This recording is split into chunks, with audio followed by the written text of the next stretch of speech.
Boa noite. Hoje é quarta-feira, 6 de maio de 2026.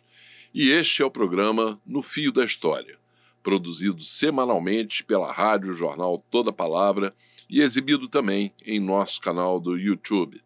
Inscreva-se no canal e ative o sininho para ser notificado dos próximos programas.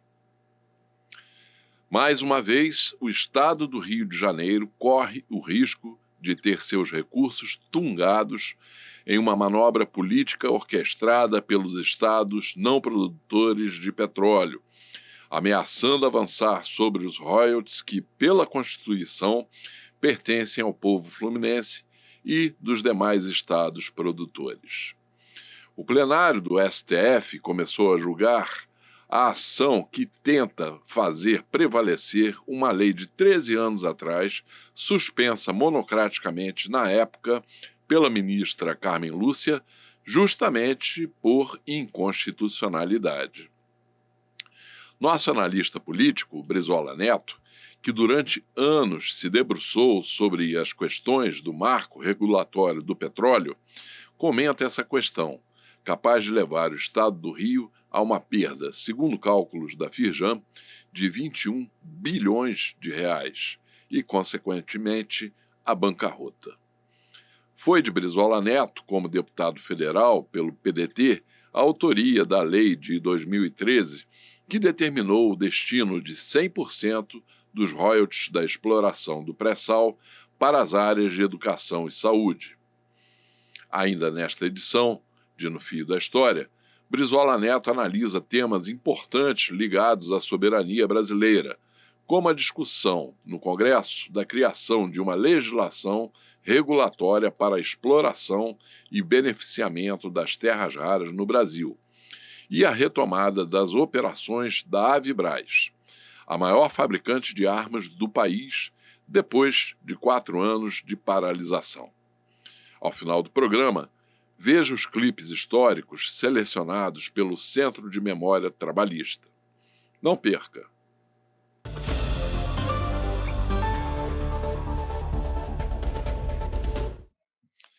Estamos aqui mais uma vez com o nosso analista político, Brizola Neto, e que vai falar um pouco, né? Vamos abordar logo de imediato essa questão tão angustiante aí, né? Principalmente para a população do estado do Rio de Janeiro, que é esse julgamento no STF da lei que pode modificar modificar o marco regulatório, né, do petróleo, né, da divisão, do rateio, né, da partilha, né, dos royalties do petróleo. E Brizola Neto, inclusive, foi o autor da lei de 2013, né, que estabeleceu que os royalties do pré-sal deveriam ser destinados 100% para as áreas de educação e saúde. Foi uma das grandes conquistas naquela legislatura, né? E que nos deu aí uma grande expectativa, né, de que os royalties pudessem ser realmente aquela redenção, né, do nosso povo através da educação que seu avô Leonel Brizola tanto sonhou, né, e também para ajudar na área da saúde, né, da saúde do povo brasileiro, que foi uma lei muito importante. Mas temos aí, Brizola, essa questão da partilha, essa questão que pode trazer um grande eh, prejuízo, aí, uma grande perda bilionária para o estado do Rio de Janeiro e também para outros estados produtores, né? Como é que você vê toda essa situação? Você que conhece muito bem essa questão do marco regulatório. Tal. Cumprimentar você, cumprimentar todo mundo que está nos assistindo, tal. Tal, assim, depois de 12 anos, né, parado lá, esse julgamento ele está sendo retomado no STF. E me lembro muito bem dessa discussão, né? A verdade é que essa discussão embora o meu projeto de lei ele tenha sido aprovado só em 2013, eu apresentei ele na legislatura anterior, né? E na legislatura anterior ele ficou congelado, ali a gente não conseguiu articular a maioria para ser votado, e na legislatura seguinte, né, eu nesse período eu não estava mais na Câmara dos Deputados, tinha saído do Ministério do Trabalho, o André Figueiredo, líder da bancada do PDT, né, ele puxou o projeto e se tornou o relator dele na Câmara. E o projeto foi aprovado, né, por ampla maioria, né, um projeto que carimbava os recursos dos royalties para a saúde e para a educação.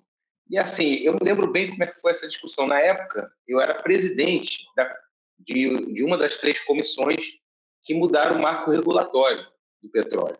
A gente precisa lembrar, Carl, que antes do atual marco regulatório, que é o marco de partilha, né, o marco que vigorava no Brasil era um marco regulatório feito pelo Fernando Henrique Cardoso.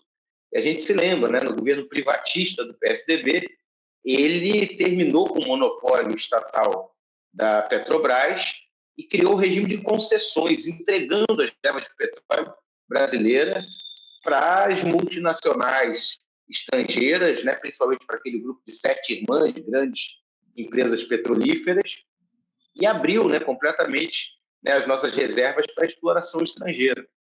E aí, no bojo daquela discussão, eu era líder do PDT, fui um dos presidentes de uma das 3 comissões de mudança do marco regulatório, e primeiro a gente promoveu um grande seminário lá, né? E trouxemos ali as maiores autoridades de petróleo do Brasil. A gente trouxe o Wildo Sauer para debater, a gente trouxe o Paulo Metri para debater, a gente trouxe o Bautista Vidal, que na época ainda era vivo. Então a gente fez uma conversa com um nível muito elevado. Os maiores geólogos, os maiores engenheiros de produção, né? Engenheiros da Petrobras,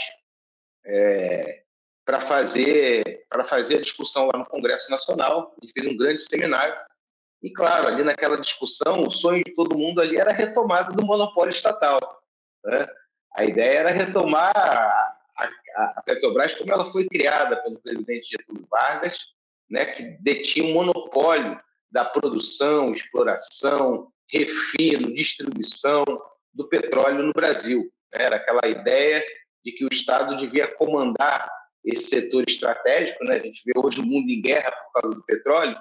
O Getúlio, naquela época, ele já tinha visto que o Estado precisava controlar esse setor, como ele dizia, do poço ao posto. E era essa estrutura que tinha sido criada no Brasil, né? Desde a exploração do petróleo pela Petrobras até a BR Distribuidora. Tinha uma cadeia de postos atuando no varejo, que a gente já falou aqui da importância que essa empresa tinha para regular o preço no varejo. E quando o marco regulatório foi discutido, o governo ele não entrou, né? Ele não foi tão nacionalista assim. A gente estava no segundo mandato do presidente Lula, né? E também não havia correlação de forças ali dentro do Congresso, né? O Congresso, como sempre, muito conservador, né? Para aprovar um marco regulatório que retomasse o controle estatal das reservas de petróleo. E a solução foi criar o regime de partilha, né? E o regime de partilha já era um grande avanço, né? Porque no regime de concessões o Estado não tem controle nenhum. É feita a concessão pela Agência Nacional de Petróleo e a empresa estrangeira vem para explorar. O regime de partilha, o Estado garante, né? A União garante a sua participação, e não só de royalties, ela tem a participação mínima em cada um dos leilões, e naquela ocasião a gente ainda colocou, né, a Petrobras como operadora única do pré-sal. Nenhum leilão poderia ser feito, né, onde a Petrobras não formasse parte do consórcio vencedor. A Petrobras tinha que deter pelo menos 30% do consórcio vencedor de cada leilão. E aí era um avanço, né, grande. Eu lembro que a gente teve debates intensos com a bancada do PSDB, que naquela época ainda era numerosa, né? Tive embates bem intensos com as lideranças do PSDB, o próprio Caiado, que na época era do Democratas, anti-PFL, todos eles defendendo o regime de concessão, né, a manutenção da entrega do petróleo brasileiro para as empresas estrangeiras, né, e nós conseguimos formar a maioria. O governo Lula embora tivesse que lidar com um Congresso conservador, naquele momento ele tinha um alto índice de aprovação, o país estava crescendo muito, então o Congresso tinha dificuldade, né, de resistir. Como ele tinha moderado no projeto de lei, né, não fez o monopólio, tomado o monopólio estatal, criou o regime de partilha, né, a gente formou uma maioria. E aí, essa oposição, liderada pelo PSDB e pelo Democratas, apresentou esse projeto de redistribuição dos royalties.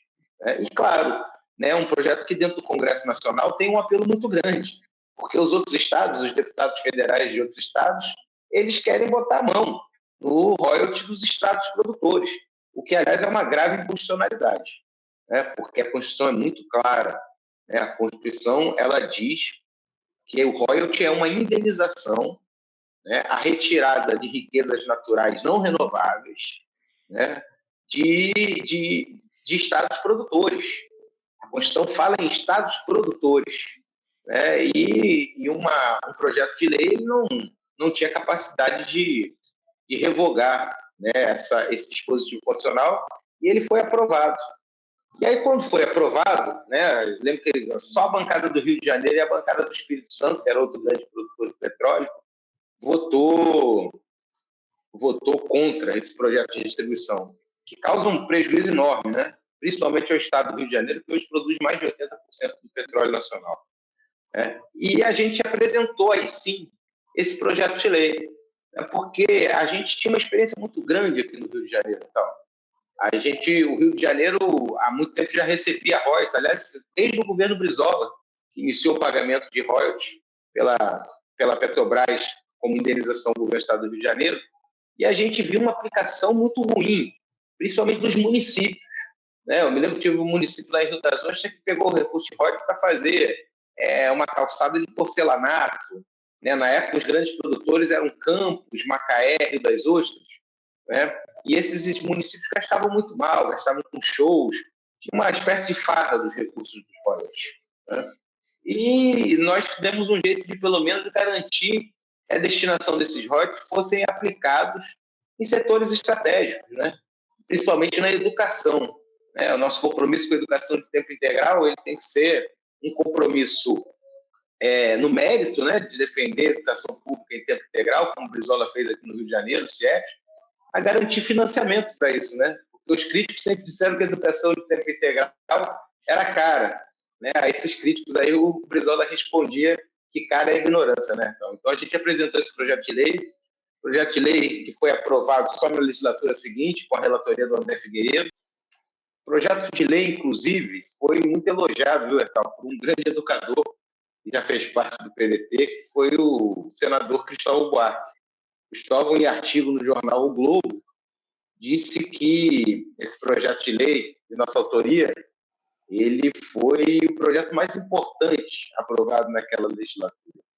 Porque tem uma questão que é fundamental a gente entender, né? O petróleo é um recurso natural finito, né? O petróleo, como dizia o mineirinho lá, petróleo é uma safra só, né? Você não tem outra safra de petróleo. E é importante que você destine o recurso proveniente da renda do petróleo, né, para setores estratégicos, e nada mais estratégico, né, porque garantir a saúde e principalmente a educação de qualidade para o povo brasileiro, para que, quando esse recurso importante, né, não estiver mais disponível, a gente tenha uma capacidade de ter usado esse recurso para garantir a permanência, né, a perenidade do desenvolvimento econômico brasileiro. E também entender, né, que o contexto dessa discussão, como a gente disse aqui no início do comentário, esse projeto de lei que está sendo julgado a sua constitucionalidade no Supremo, né, ele foi um projeto para procrastinar a mudança do marco regulatório. Os entreguistas de plantão lá, o Arnaldo Madeira, que liderava o PSDB, o Caiado, que liderava o PFL, eles estavam fazendo de tudo para manter o recurso na mão das multinacionais estrangeiras, manter o petróleo, a exploração do petróleo das multinacionais estrangeiras. Eles chegavam ao disparate de dizer que quem tinha descoberto o pré-sal tinha sido a partir do regime das concessões. e da pesquisa das multinacionais que investiram no Brasil, e aí sim se descobriu o petróleo, quando a gente sabe que, na verdade, a descoberta do pré-sal é um trabalho de anos, né, feito pelos recursos humanos, pelo pessoal técnico, pelo corpo técnico da Petrobras, né, que durante anos pesquisou, né, a geologia do litoral brasileiro e descobriu o pré-sal. Então, assim, o regime de concessão... Uma expertise que até hoje só a Petrobras tem, né? Da perfuração de águas profundas. Você sabe que, inclusive, o Paulo Metri contou essa história para a gente lá no seminário que a gente fez, né? O primeiro poço do pré-sal, ele começou a ser perfurado pela Shell. E a Shell perfurou aquilo, e aquela camada de sal enorme ali e tal, e a Shell desistiu da perfuração, né? E aí a Petrobras foi lá, ela insistiu na perfuração e achou o primeiro grande campo de petróleo no pré-sal, que hoje coloca o Brasil nessa condição, né, de grande detentor de reservas de petróleo no mundo. Então, esse julgamento que está sendo feito, primeiro, é de um projeto inconstitucional. Segundo, né, porque a Constituição é muito clara, a royalty de participação especial ela deve ser vista como uma indenização à retirada de recursos naturais não renováveis dos estados produtores. E estado produtor hoje quase, né, o Rio de Janeiro, São Paulo e Espírito Santo. E 85% da produção hoje feita pelo estado do Rio de Janeiro. Segundo, isso vai arruinar o estado do Rio de Janeiro. Né? Hoje, quase 30% do PIB do estado do Rio de Janeiro, até mais um pouco de 30%, vem da renda do petróleo. Você tem municípios como Niterói, como Maricá, como Saquarema, que vão ter seus orçamentos arrasados. Então, essa é uma medida inconstitucional, essa é uma medida que economicamente vai ser contraproducente, porque você imagina também, vai ratear o recurso do petróleo, você vai distribuir, e esse recurso não vai ter mais relevância, porque você imagina distribuir para todos os 5.000 e tantos municípios brasileiros, né? Você não vai ter capacidade de fazer um grande programa de educação, não vai ter condição de fazer um grande investimento na saúde, né? Esse recurso ele vai ser pulverizado, né? Então, assim, acho que o Supremo, né, que congelou esse julgamento por mais de 12 anos, ele provavelmente deve se ater a essas questões, né, e evitar, né, que esse projeto arrase estados como o Rio de Janeiro e defenda a Constituição, né, que é o papel do Supremo Tribunal Federal. E vale dizer também que a sua lei, o substitutivo PLC 41/2013, ele democratizou, né, o uso dos recursos dos royalties também, né? Na medida em que a parte, né, que caberia à União, né, ela é redistribuída para todos os estados e com essa rubrica aí chancelada, né, para uso nas áreas de educação e saúde, né? Sim, sem dúvida, né? Isso garante ao governo federal a capacidade de viabilizar programas como o programa de hoje, né? Implementação do tempo integral nas escolas de todo o país. Hoje o governo federal disponibiliza recursos volumosos para a implementação por municípios da escola de tempo integral no ensino fundamental. Então, sem dúvida, garantiu de uma forma democrática para outros estados e outros municípios também investimentos da União no setor da educação e da saúde também, né? E carimbou recursos que antes eram usados sem nenhum critério, né? Principalmente pelas prefeituras. Então, acho que foi um projeto importante, projeto que foi elogiado pelo senador Cristóvão Buarque, que hoje já não está mais no PDT, mas ninguém pode negar a grande contribuição que ele deu para a educação brasileira, alguém que trabalhou ao lado do professor Darcy Ribeiro, né? E que foi um alento nesse processo.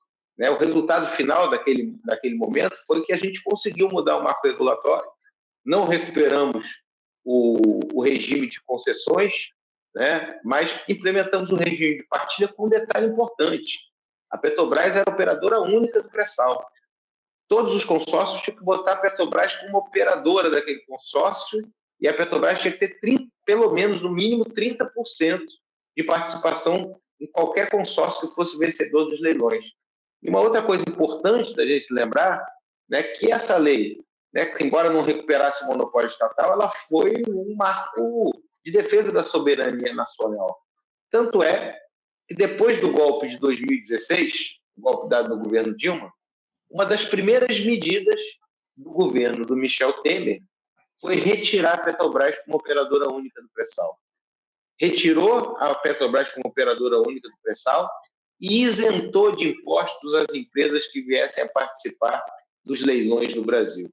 Então, assim, o governo, né, que foi colocado no poder por um golpe que a gente sabe que teve a mão do Império Americano, né, ali através da cooptação de agentes do Judiciário, do Ministério Público, pelo Departamento de Estado americano, das espionagens ilegais feitas pelas agências de inteligência americana na própria Petrobras, né, e até na presidência da República naquele período, né, esse governo, a primeira medida dele foi justamente fazer uma medida que permitisse que as empresas estrangeiras voltassem a atuar com maior desenvoltura no mercado brasileiro. Isso só não ocorre mais profundamente, Gertal, porque só a Petrobras, como você falou, detém, né, essa alta capacidade, embora essas empresas, esses consórcios formados por empresas estrangeiras também tenham avançado nessa tecnologia, mas ninguém retira petróleo em águas profundas como a Petrobras.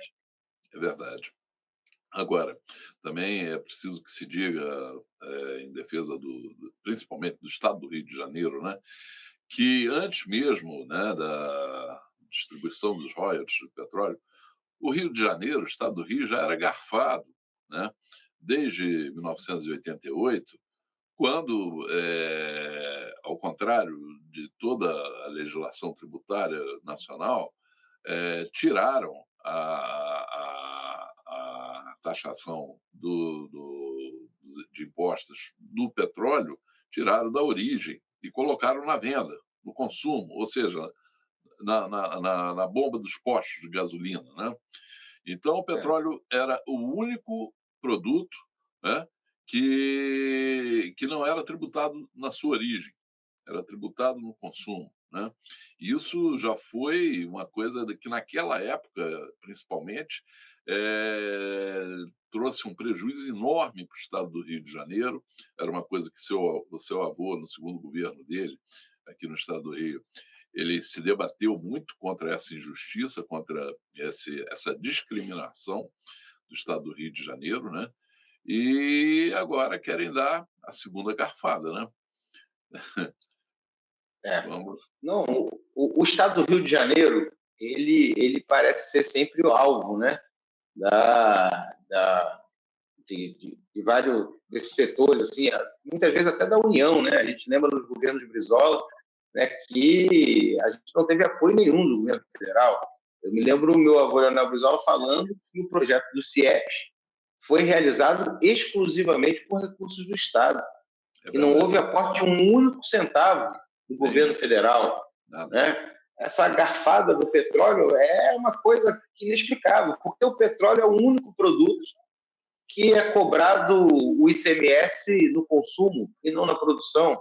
Esse é um ataque direto aos interesses do Rio de Janeiro, né? E assim a renda do petróleo vai se esvaindo do Estado, né? E o Rio de Janeiro, a economia do Rio de Janeiro foi se tornando muito dependente do petróleo, né? A atividade petrolífera ela tem um peso muito grande na economia do Estado do Rio de Janeiro, e isso, sem dúvida, é um ataque, né, ao desenvolvimento do nosso Estado, às receitas do nosso Estado, e que se esse projeto de lei ele não for declarado inconstitucional pelo Supremo Tribunal Federal, o Estado do Rio de Janeiro, que já tem as contas debilitadas, né, o orçamento desse ano foi apresentado com déficit de 20 bilhões, né?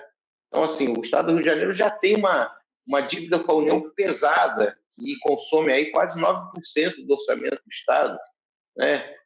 Se vier essa decisão, eu acredito que o Estado do Rio de Janeiro vai entrar num processo econômico muito difícil, dificuldade talvez até de pagar servidores. Pois é.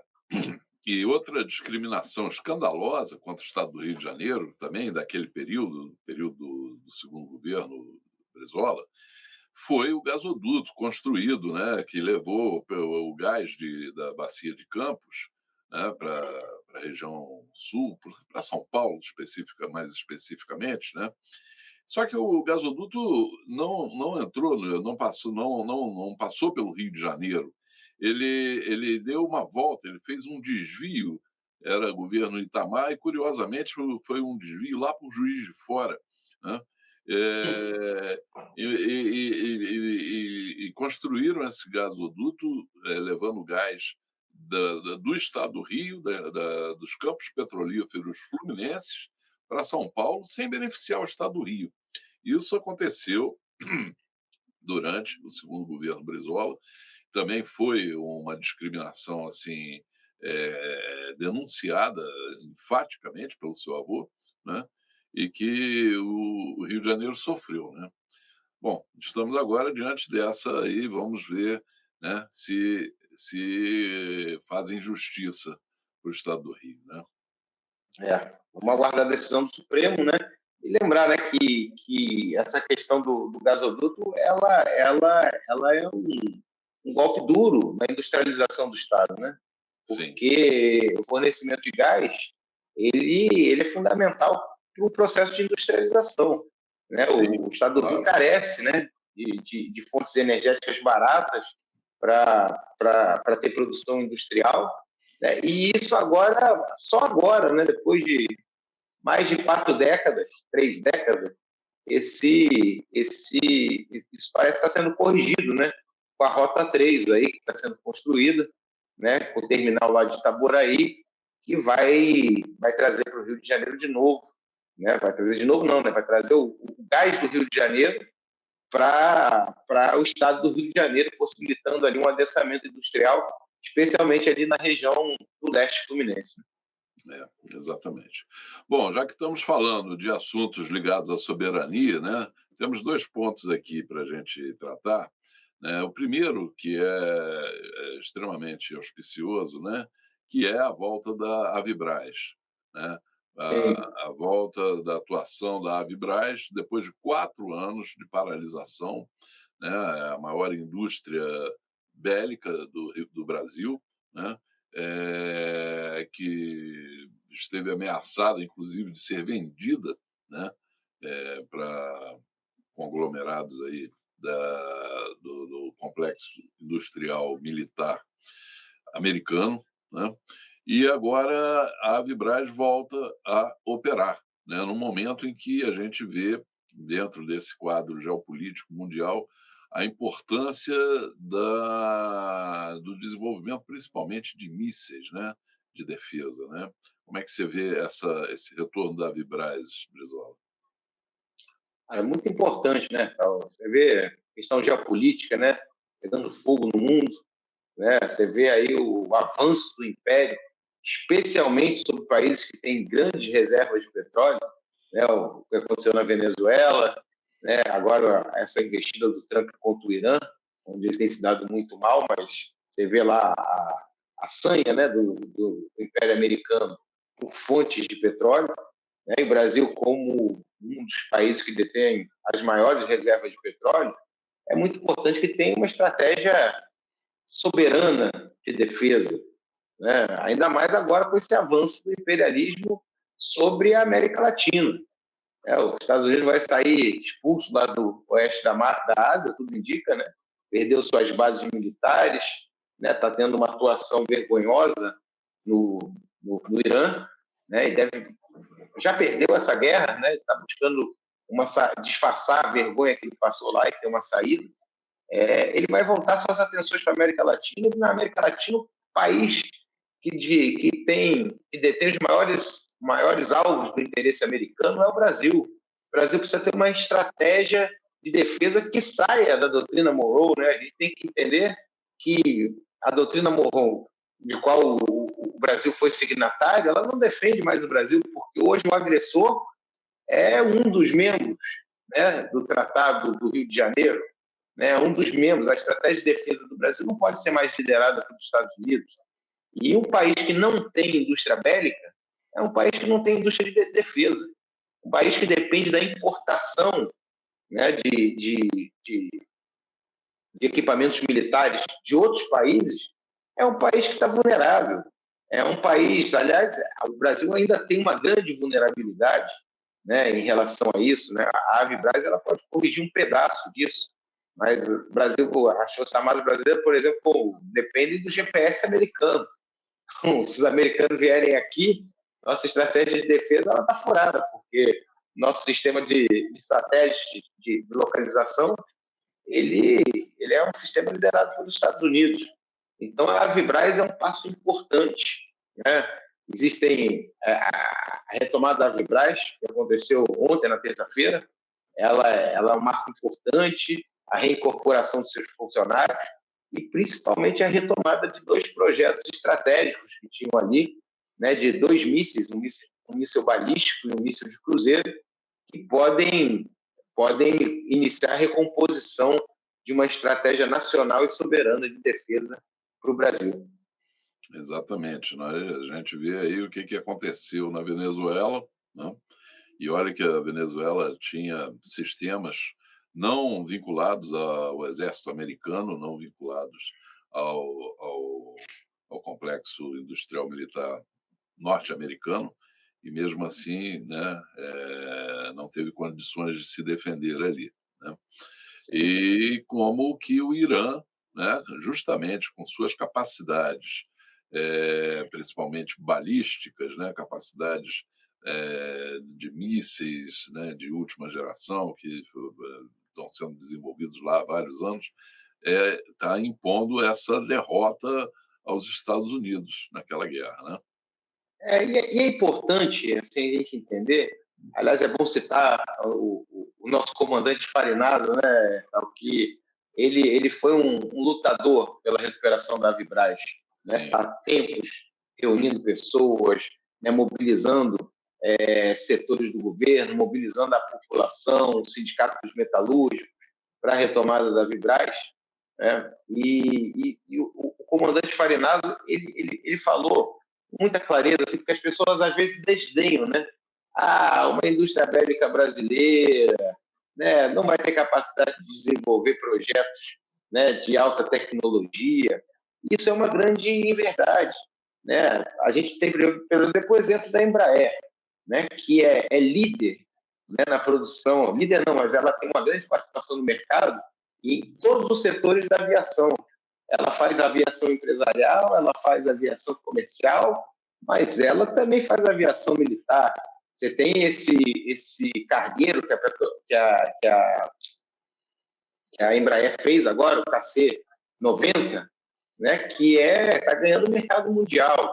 Né, um avião de alta tecnologia. O E que Super todos os. Tucano, o Super O Super Tucano que é Tucano, vendido para o mundo inteiro, né? É um sucesso. inclusive para os Estados Unidos. Sim. Inclusive para os Estados Unidos, o Super Tucano é vendido. Né? E que todos esses projetos, né, todos esses mísseis de última geração, que tem o Irã, que tem a Rússia, o próprio Estados Unidos, eles começaram com projetos que foram sendo desenvolvidos ao longo de anos. Então, a continuidade do investimento é que garante a gente chegar na ponta tecnológica. Exato. Então, assim, você ter uma empresa estatal, né, que garanta continuidade de investimento nacional, né, na produção da indústria bélica, especialmente nesses projetos de mísseis, de defesa, né, é o que vai garantir o Brasil chegar na ponta tecnológica desse setor.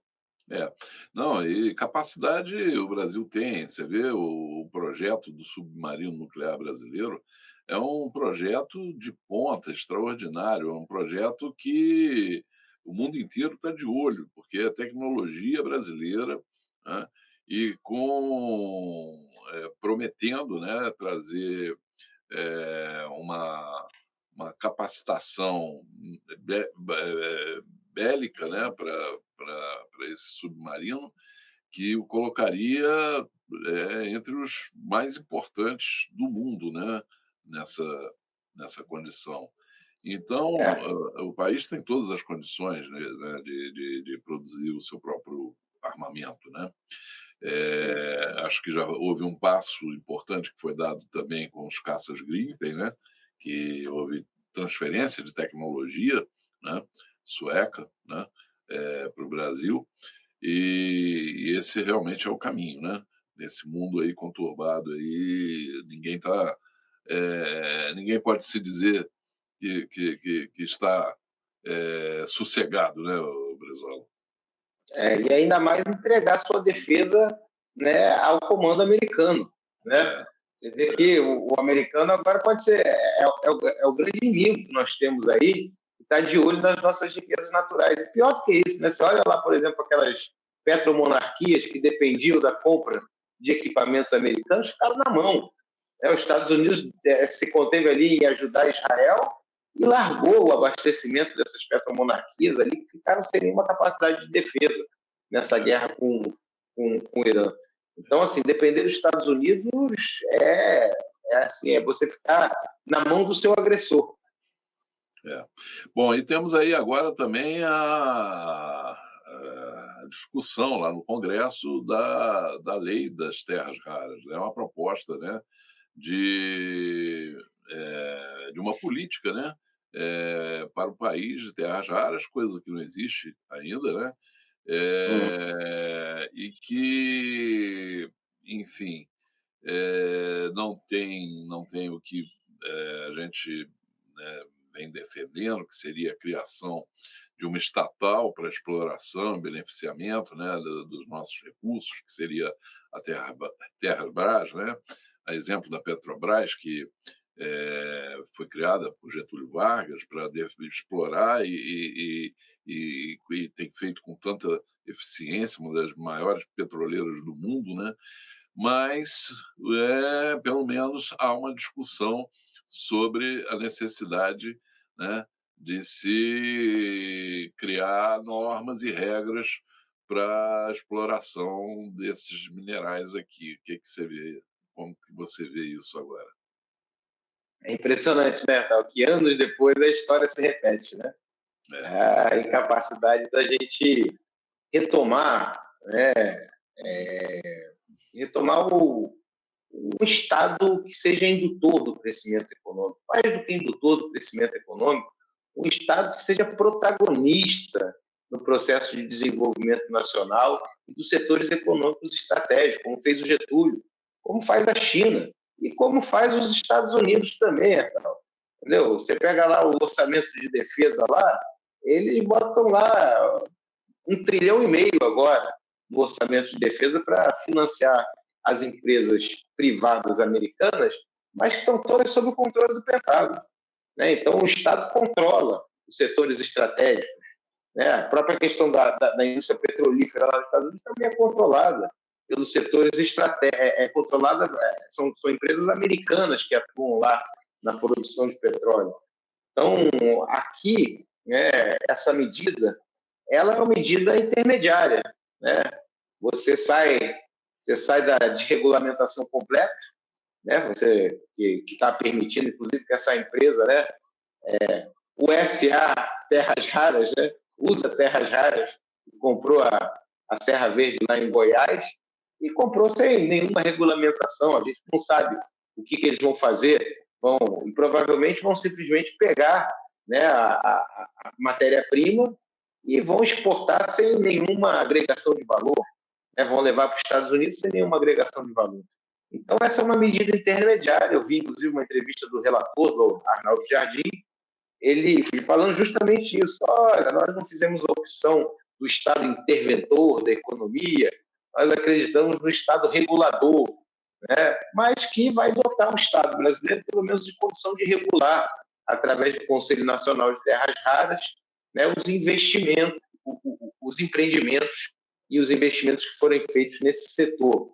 E o projeto de lei, ele prevê, né, ele prevê uma valorização, inclusive com financiamento do BNDES. Eles criaram um fundo garantidor de 5 bilhões de reais, né, para agilizar a concessão de financiamento desse setor, que vai privilegiar os projetos onde haja transferência de tecnologia, no caso de empresas estrangeiras, né, e agregação de valor.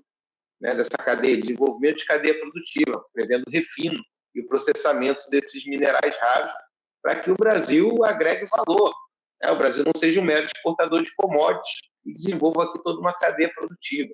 Isso é muito importante, porque isso vai colocar o Brasil em condições de entrar, né, nesse mercado fundamental, né, que entra aí na produção de eletrônicos, de carros elétricos, da indústria de defesa, né, de painéis solares, de turbinas eólicas, né, ou seja, a ponta do desenvolvimento tecnológico, né, vai permitir que o Brasil entre com peso nesse setor.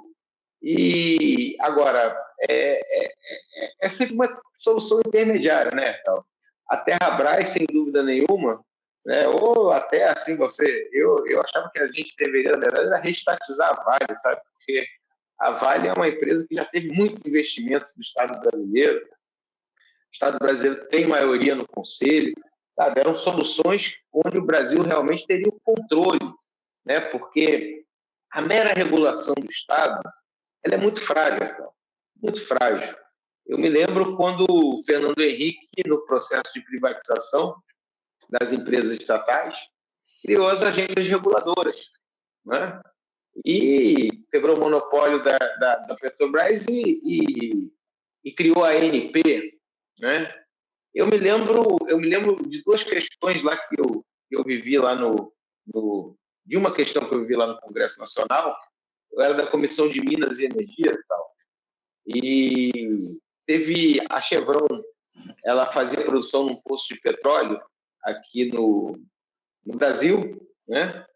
E teve um grande vazamento de óleo na costa brasileira. A Petrobras nunca deixou vazar uma gota de óleo. E a Chevron fez permitiu que acontecesse um grande vazamento na produção de petróleo, que atingiu ali a costa do Espírito Santo, um grande crime ambiental, ali, com dano ambiental enorme, né? E a ANP estava passando pano, entendeu? Eu estava ali na comissão, era vice-presidente da Comissão de Minas e Energia da Câmara dos Deputados. Nós convocamos o presidente da Chevron e, na época, com o auxílio precioso do Fernando Brito, né, que trabalhava com a gente lá, né, ele pegou o plano de produção e exploração da ANP, que a Chevron tinha entregado à ANP, e depois pegou o plano de execução. E ele viu que o plano de execução era diferente do plano de produção entregue à ANP. E a ANP não tinha falado nada. Divergência. E havia uma mudança justamente o quê? Nos procedimentos de segurança, né? Que você precisava construir um reforço da tubulação, que eles chamam de sapata, né? A cada 50 metros. E no projeto de exploração, de execução, eles fizeram uma sapata a cada 100 metros e o tubo estourou. A ANP não ia fazer nada. Aí nós chamamos o presidente da Chevron, o Brito descobriu essa diferença, né? Nós chamamos o presidente da Chevron, foi convocado o presidente da Chevron na Comissão de Minas e Energia, nós desmascaramos ele, né? Ali na comissão, e só aí a ANP tomou providências. Só aí a ANP suspendeu, naquele momento, a ANP suspendeu a atividade da Chevron em todo o país. Mas não por uma ação dela. Por quê? Porque o lobby, né, dessas empresas é muito grande. Você tem uma agência reduzida, né, que fica muito vulnerável a esses interesses aí do grande capital. Essa que é a grande realidade. Isso aconteceu também aqui no Rio de Janeiro, com a Light. Né? Eu lembro que teve um momento que a Light, por falta de manutenção aqui na sua rede subterrânea, os bueiros explodiam, atingindo pessoas. Chegou a atingir gravemente algumas pessoas, os bueiros que explodiram da Light aqui no Rio de Janeiro. E a ANEEL, que era a agência reguladora, também não tomou nenhuma providência. Então, assim, me lembrei, inclusive, do meu avô, Leonel Brizola. Né? Ele, quando o Fernando Henrique fez isso, né, ele vendeu as estatais brasileiras e criou agências reguladoras, ele dizia que isso parecia um menino que pegava uma grande pedra para gerar em torno de de uma corda, né? Ficar girando aquela pedrinha ali e tal.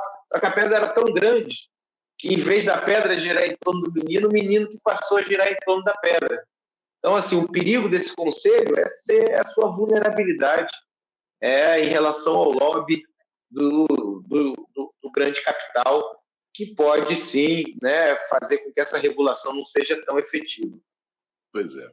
Então, essa questão do lobby violenta, né? Tanto que uma comissão do Partido Republicano norte-americano vai estar vindo ao Brasil semana que vem, né, para Sim, tratar da questão das terras raras aqui no Brasil, né, defender os interesses norte-americanos e do ponto de vista do Partido Republicano, né? É, então, o lobby é grande, né? E agora, né, na noite desta terça-feira, ou seja, apenas com 2 dias de antecedência, a Casa Branca confirmou o encontro do presidente Lula com o presidente Trump, quinta-feira, né? Nessa quinta-feira, lá em Washington, né? O governo brasileiro aguardava já há vários dias a confirmação, só agora que a Casa Branca confirmou, quer dizer, na terça-feira, à noite, né? E o Lula vai estar viajando agora para Washington, né? Para se reunir com Trump. Não sabemos bem o que esperar ainda desse encontro, né? Mas a Casa Branca está tratando desse encontro não como uma coisa menos formal que uma reunião bilateral tradicional. Seria tipo uma visita de trabalho, né? Sabe-se que vão discutir questões da agenda comercial, né? Da agenda bilateral de comércio, né? E terras raras, né?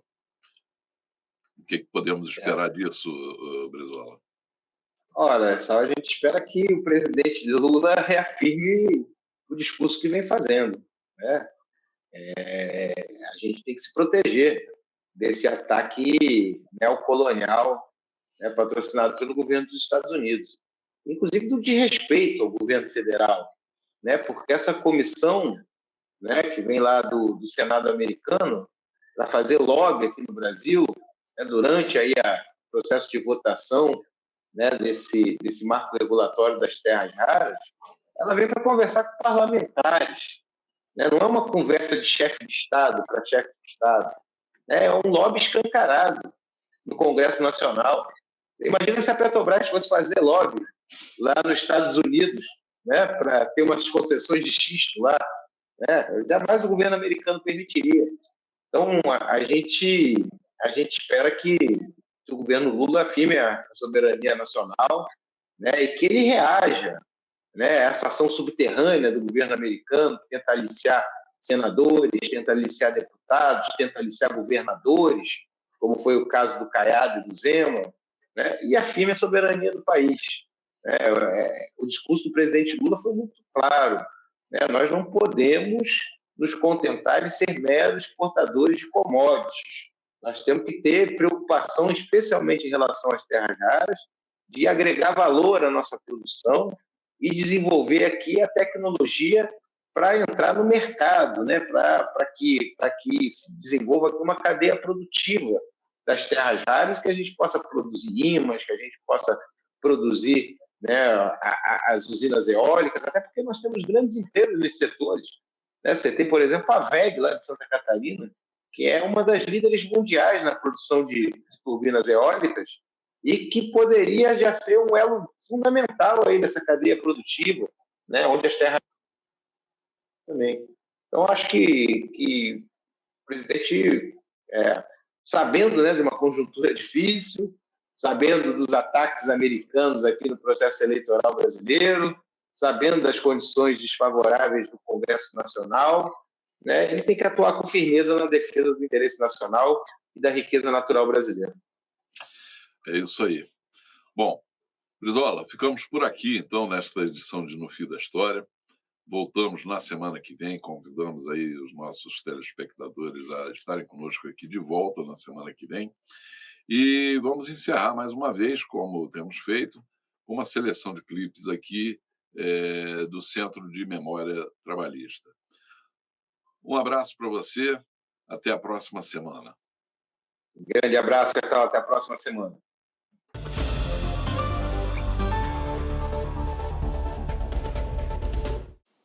Centro de Memória Trabalhista, um departamento do PDT. Nossa missão é guardar, conservar e divulgar todo o legado trabalhista. Nesse sentido, temos diversas publicações, seja cartilha, revistas, encartes, tudo gratuitamente. Só acessar www.flb-ap.org.br. Nossa missão é ajudar a militância trabalhista e a academia. Nesse sentido, quero convidar você para ver mais um vídeo produzido pelo Centro de Memória Trabalhista e pelo Estúdio de Legalidade. E não esqueça também de acompanhar nosso canal no YouTube. Lá você vai encontrar diversas entrevistas e materiais sobre o trabalhismo. Agora confira o vídeo. Quando se fala em regime de austeridade, o que quer dizer? Vamos ser o que nós somos. Vamos ser realmente o que nós somos. Desde a administração pública à vida privada, as atividades privadas. País pobre. Sim, senhor. Um país que defenda o seu patrimônio. Um país que defenda os frutos do trabalho do seu povo. Um país que oriente o seu desenvolvimento para a sua gente, para o seu povo. E não o que está aí. Nós estamos sendo colonizados, nós somos uma próspera colônia, quando nos apresentam como a 8ª economia do mundo. A visita à União Soviética no final de 1960 fez do vice-presidente João Goulart o primeiro dirigente latino-americano a furar a barreira ideológica armada pelo Ocidente em torno de Moscou. Recebido por Alexei Kosygin e Leonid Brezhnev, altos dirigentes soviéticos, ampliou os horizontes políticos do Brasil. Rompendo o alinhamento automático com os Estados Unidos, projetou o país na vanguarda das nações não alinhadas.